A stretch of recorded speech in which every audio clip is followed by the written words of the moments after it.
Welcome back मेरे प्यारे बच्चे। आज मैं आपको बहुत बढ़िया, जो आप बार बार मुझसे पूछ रहे हो, तो आज मैं आपको पता है क्या करा रहा हूँ, AWH वर्ड।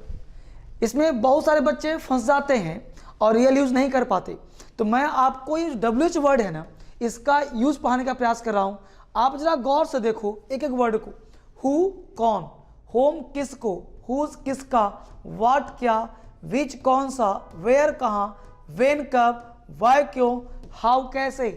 लेकिन इतना पढ़ने से काम नहीं चलना, एक एक वर्ड की हम धज्जियां उड़ाएंगे आपके साथ मिल करके। तो निकालो पेन एंड पेपर और मिलते हैं साथ साथ, और साथ साथ काम करते हैं। बस देखो आराम से, पहला वर्ड क्या है तुम्हारा, हु। हु का हिंदी क्या लिखा, कौन। अब कौन, तो क्या इसका यूज है हु का, हम देखने का प्रयास करते हैं कि हु को हम कितने तरह से यूज कर सकते हैं। तो पहला वर्ड लिया हमने यहाँ हु, तो पहले हु को जानते हैं कि हु है क्या। तो ध्यान देना बेटा, हु सब्जेक्ट की तलाश करता है, ठीक है। हु तलाश कैसे करता है, सब्जेक्ट का, इस सब्जेक्ट को ढूंढता है। इसलिए ध्यान देना, हु वर्ड के साथ डू, डज, डीड के साथ वर्ब का फर्स्ट फॉर्म नहीं आता, गलत होता है। हु के साथ कभी भी डू डज डिड नहीं आता। नोट करो, एग्जाम में कई बार पूछा है। यानी WH का मतलब, WH तो है लेकिन हु के साथ ऑक्सिलरी वर्ब का प्रयोग नहीं होता, डू डज डिड नहीं आता। आता क्या है, जैसे तुम्हें मान लो कहना है, एग्जाम्पल तुम पूछते हो कि यहां कौन रहता है, यहां कौन रहता है, यहां कौन रहता है, हमने कर दिया हु डज लीव हेयर और लगा दिया क्वेश्चन मार्क। ये गलत हो जाएगा, हमें बोलना पड़ेगा हु लीव्स हेयर, और ये राइट हो जाएगा, हु लीव्स हेयर। भाई क्यों, तुम लोग ऐसा क्यों हुआ सर, तो वो ध्यान दीजिए, ये तुम नोट कर लेना, मिटा रहा हूं, ठीक है, पॉज कर लेना। तो हमने कहा कि हु के साथ डू डज डिड नहीं आता, गलत हो गया। आता क्या है, तो हु के साथ सीधा V1 आता है, सीधा V2 आता है, सीधा V5 आता है, प्लस अदर वर्ड, अभी सही हो गया। जैसे who lives here, who live here, who is behind you, तो हु के साथ इज हमारा आ सकता है, हु के साथ वाज वेयर आ सकता है, लेकिन हु के साथ कभी भी डू डज डिड नहीं आ सकता। जैसे मान लेते हैं, किसी ने कहा कि who did this, who did this, बोलो राइट और रॉन्ग, बोलो राइट और रॉन्ग। बेटा ये राइट है, क्यों, तो डीड यहां पे ये वाला डीड नहीं है, डीड के बाद V1, who did this, deed के बाद क्या है, अदर वर्ड, तो डीड तुम्हारा V2 हो गया। तो हु के साथ डू डज V1 नहीं आता। जैसे मैं कहता यहां पे कि who did do this,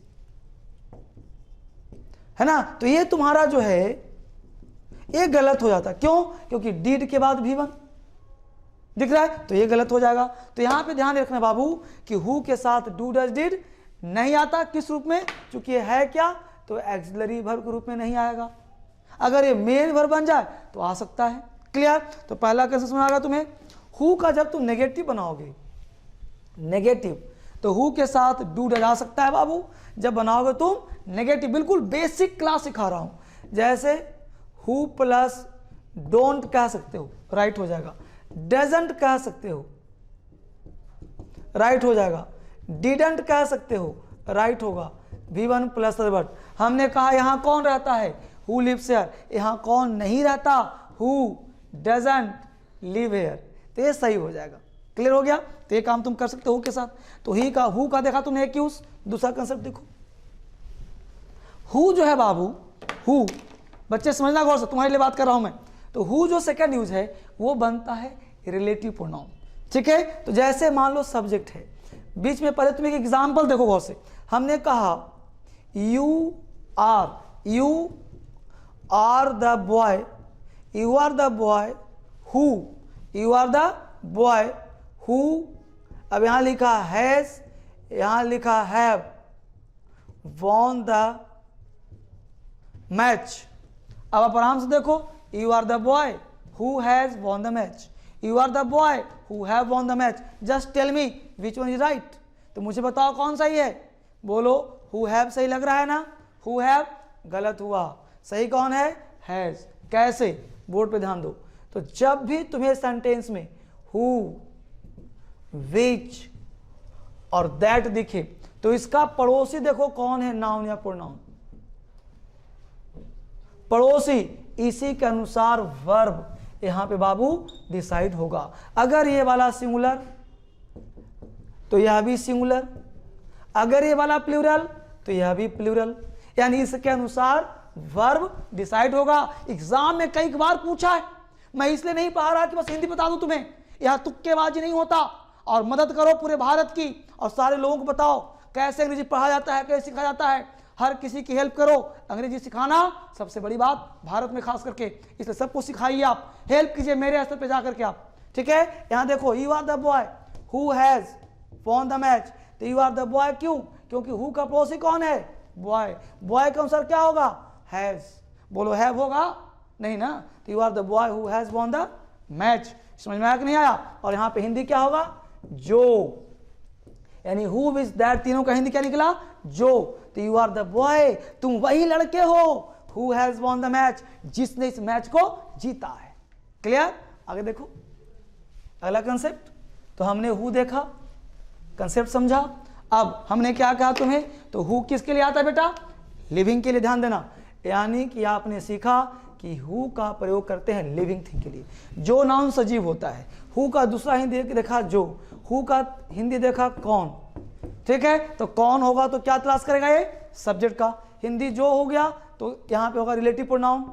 relative pronoun, इसका प्रयोग करेंगे हम लिविंग के लिए। No doubt. आगे बढ़ो फटाफट। कंसेप्ट नंबर 2, यहां पे वर्ड है होम।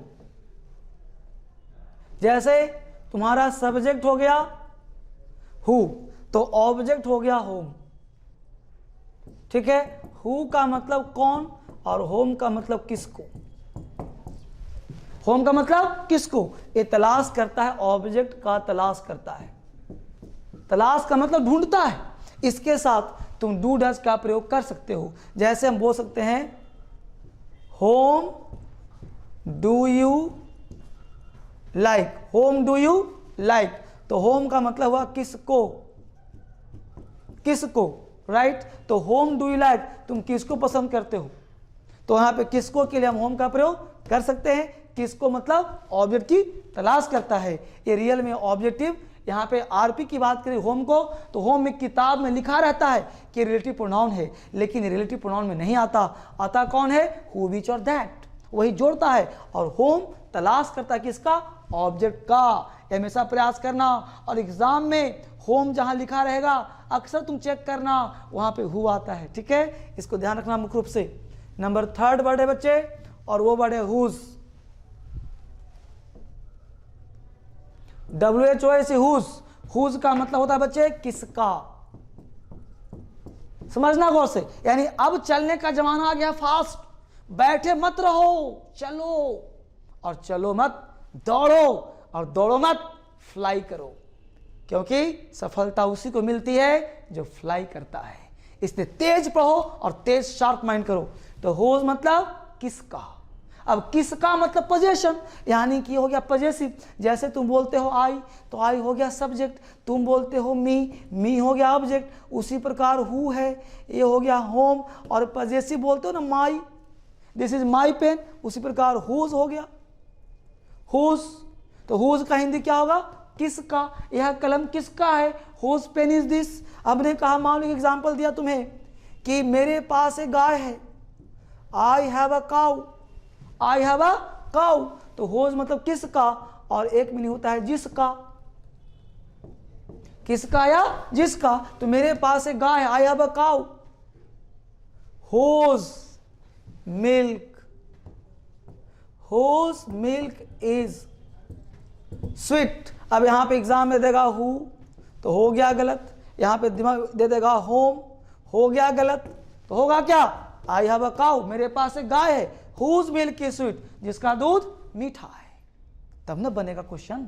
तो सबसे पहले जानो कि हुज का सेंस क्या है, यूज कैसे होता है, तब समझ में आएगा बेटा। और तेज पढ़ो, पॉज करके फिर से पढ़ो, ना समझो दोबारा पढ़ो, तिबारा पढ़ो। ठीक है, तब समझ में आएगा। ठीक है, क्योंकि यहाँ पे कम समय में मैं तुम्हें अधिक वीडियो देना चाहता हूँ और चाहता हूँ कि टाइम तुम्हारा वेस्ट ना हो। लंच कर रहे हो ना, देखो वीडियो, ब्रेकफास्ट कर रहे हो ना, देखो वीडियो, अलग से टाइम मत निकालो, बस मेरा वीडियो खेल खेल में पढ़ लो, है ना। और यही सलाह दो दोस्तों को भी, खेल खेल में पढ़ो, टाइम नहीं देना अलग से। अब देखो व्हाट, अब ध्यान दे बेटा, 5 शब्द में लिख रहा हूँ, 5 वर्ड, कौन कौन सा आएगा इसमें से लिख रहा हूँ व्हाट, यहीं से लिख रहा हूँ वेयर, यहीं से लिख रहा हूँ व्हेन, यहीं से लिख रहा हूँ व्हाई, यहीं से लिख रहा हूँ हाउ। 5 हो गए ना। अब देखो व्हाट का मतलब क्या, वेयर मतलब कहाँ, कहाँ मतलब प्लेस, व्हेन का मतलब कब, कब, वाई मतलब क्यों, रीजन, हाउ मतलब कैसे, मेथड। ये सारे शब्द अगर 2 तरह के मेथड में काम करते हैं, इन सारे शब्दों का प्रयोग अगर ये प्रोनाउन की तरह काम कर रहा है तो इसके साथ ऑक्सिलरी वर्ब तुम लगा सकते हो। अब ऑक्सिलरी कुछ भी आ सकता है, do does did, has have had, is am are, will shall should, कुछ भी आ सकता है। इसके साथ ध्यान देना, इसके बाद subject plus verb plus other word और यहाँ पे क्वेश्चन मार्क आएगा। जैसे हमने कहा what do you want, where do you live, when do you come, why do you go, how do you go. समझ रहे हो? तो हाउ का मतलब कैसे लिखा हुआ, देखो हाउ मतलब कैसे, तुम वहां कैसे जाओगे, how do you go there, why do you go there, when do you go there, where do you go there, what do you go, what do you eat, what do you want. ठीक है, तो ये WH कहे जाते हैं, इसको हम WH pronoun कहते हैं। ये काम करता है किसका, सब्जेक्ट का, इसके बाद वर्ब ले लिया। ठीक है, आगे देखो वर्ड। अब यहां पे वर्ड बचा तुम्हारा विच। विच क्या है भाई, तो ध्यान देना, विच का क्या सेंस है, तो विच का सेंस 2 है। एक विच का प्रयोग बेटा जिसको कहते हो तुम, इसका नाम है रिलेटिव प्रोनाउन। RP मतलब रिलेटिव प्रोनाउन। अभी जस्ट वीडियो के बैक में जाओ, आज ही अभी तुरंत पढ़ाया हूं 2 मिनट पहले। ठीक है, तो उसको देखो रिप्लाई में, तो यहां हिंदी क्या था इसका, जो कहां प्रयोग करेंगे, नॉन लिविंग के लिए, नॉन लिविंग के लिए, तो जहां निर्जीव होगा वहां प्रयोग करना। दूसरा प्रयोग जो बहुत इंपॉर्टेंट, किताब में नहीं मिलता है, क्या है वो, तो विच का वो हिंदी होता है कौन सा। कौन सा देखो लिखा भी हूं, विच कौन सा, तो कौन सा प्रयोग है इस केस में, a living plus non living, living दोनों के लिए होता है। इसका शेष होता है सिलेक्शन प्लस चॉइस। अगर सिलेक्शन प्लस चॉइस करना हो, जैसे तुम 2 मित्र बैठे हो, अभी हमने कहा तुम में से कौन, तो which of you, which of you, तुम में से कौन इज एन इंजीनियर, इंजीनियर है ना। Which car do you like, तुम कौन सा कार पसंद करते हो, तो which car, which of you. तो लिविंग के लिए भी नॉन लिविंग के लिए, सिलेक्शन या चॉइस के लिए हम विच का प्रयोग करते हैं। तुम्हारा हु पढ़ा दिया, होम पढ़ा दिया, हुज पढ़ा दिया, वाट हो गया, विच हो गया, वेयर बढ़ दिया, वेयर हो गया, वाई हाउ हो गया। तो यहाँ तो कुछ बच समझ में नहीं ना। और खास करके इसके वीडियो अगर मैं बताना शुरू करूं तो एक एक दिन व्याख्यान हो सकता है पूरे का, बढ़िया से एक एक चीज समझाया जाए तो। और इसके लिए बेटा टाइम की आवश्यकता है, तो धीरे धीरे मैं हर चीज रिवील करूंगा। बस तुम्हारा काम यह है कि बेटा क्रांति फैलाइए अंग्रेजी का, सीखिए, सिखाइए, शेयर कीजिए और शेयर करवाइए। धर्मेंद्र सर आपके साथ हैं, पढ़ाऊंगा नहीं सिखा दूंगा। Thank you very much and thanks for watching.